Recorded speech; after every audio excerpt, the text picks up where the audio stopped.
Many times you find that life simply intrudes in a relationship. It gets busy. It takes work and time and effort and energy, and then we have so many other things to do. So I think one of the questions is when you lose that spark, that intimacy, what are the things that you can do to help recapture that or keep it there? I think one of the single most important words we can use in this to keep that is the word friendship. Friendship means there's an intentionality. It means you do something that you love and you refocus your relationship on something that you already have had, and that is a friendship. Find out what it was that made you guys enjoy each other's company. There are things you did together, and do those again. Recommit to finding out what it was that established that connection that you had and that friendship, and then find ways to rekindle that. That's a great way to start that re-spark again. Secondly, you want to really make sure that you are intentional about planning time together, time alone together, without other friends, without other family, without other kids. And that really needs to be on a regular weekly basis, because that's when you reconnect emotionally. That's where you're touching base, saying what's going on in your life, how's it going, how are you, and you've just come back from a busy week together. And so that intentional time alone, that can look like a date night, a regular date night. It can look like technology-free zones of time and place in your house, like no TV in the bedroom. Maybe at 8 o'clock at night, you turn off your computer, you put your cell phone away, you quit doing Facebook, and you use that time to reconnect and to debrief through the day with each other. Maybe it's a weekend away. You get a marriage conference in at least once a year would be a great way. But the point about that intentional time alone is that it's never just going to happen. You're never just going to find it. So you have to really be purposeful in putting that time aside for each other, because if you're too busy to spend time alone with your spouse, you're too busy. And you need to make your marriage a higher priority. Yeah, I think if you ask couples who are happy and healthy, and you look at the difference between those who are not happy, who are striving, there's one big difference, and it's the word friendship, but that involves things like togetherness, like you were talking about, and it involves an affection, a way in which couples connect and treat each other affectionately. You don't have to be lovey-dovey all of the time, but there's a certain style and approach, I think, that says you cultivate a way in which you care about the other person that provides this intimacy, this connection that says, you care, I care about you, and you are important to me. And so that's what being together does. That's why taking time and being in a place where you can concentrate and show the other person, and probably the number one way I think we show affection is by giving of ourselves, of our attention, right? We pay attention to the other person. That's why you turn technology off. That's why you turn the TV off. It says, you are important to me. When I want to hear you, I am going to do this with my full heart, with everything I have, and I'm going to hear and listen to you. That is really cool and an expression of our affection for each other.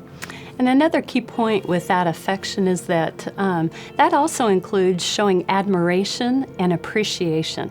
Saying thank you goes such a long way. In fact, research by Harvard social researcher Shanti Feldhahn showed, especially for men, that they received more emotional motivation when their wife said thank you for something, even more so than when she said, I love you.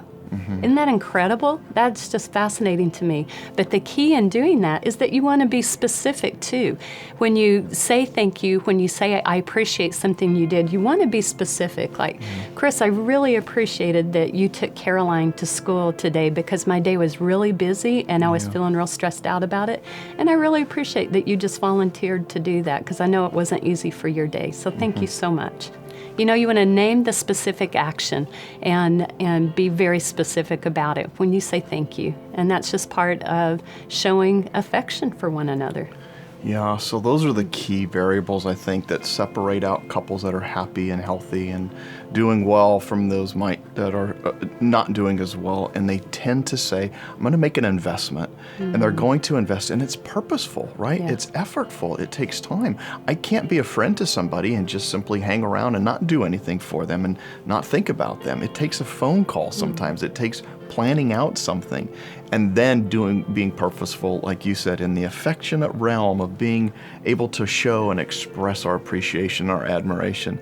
And then it also involves this recognizing that there is a need for you to stay together in ways that other couples need to process, deal with things. That is, you need to have time together to share, to be, and to just enjoy each other. So, I think another point that we would make would be in your sexual intimacy. When you have kids and you are busy doing life, that is an easy area to let go and let slide. But it's a very important area. So who was it that once said, it may only be 10% of your relationship, but oh, what a 10% it is. And that's another thing that you really are going to have to be intentional about and pursuing. And guys, you need to remember, for your wife, she needs time to anticipate. She doesn't react instantly the way that you do. And so flirt a little bit in the morning. Let her know what you're looking forward to in the evening, and let her have time to anticipate and to plan. And then for wives, I think one of the keys to remember about your husband is that this is the way, that sexual intimacy is the way your husband emotionally connects with you.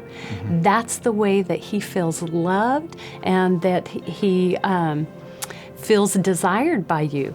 And again, Shanti Feldhahn's research has showed that for men, that when this particular area of your relationship is really solid and really good, he feels like he could conquer the world. His sense of well-being increases and is just strengthened. And that's such a tremendous privilege and power that we as wives have in our husbands' lives. And so that's just another way that that you can spark that again in your relationship, is by actually doing it and doing it well. If you need a resource to look at and to read together as a couple, one of the greatest books we really like is Sheet Music. It's very frank, it's very biblical, but it's a great place to start, even if you're newly married or you've been married for 30 years and you just need a little refresher in this area. That's a great place to start. Yeah, I think for all couples, there's a need and to simply realize that this takes an investment, right? It takes time.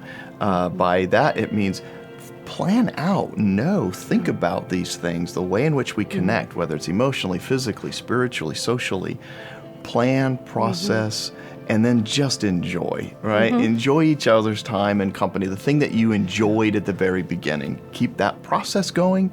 Keep learning how to love each other and do it in a way that is fun, because ultimately at the end of the day, that's why God designed this, right? Bring Him glory. When we have joy and excitement together, in essence, it's when God is honored. Enjoy the wife of your youth, That's right. That's it.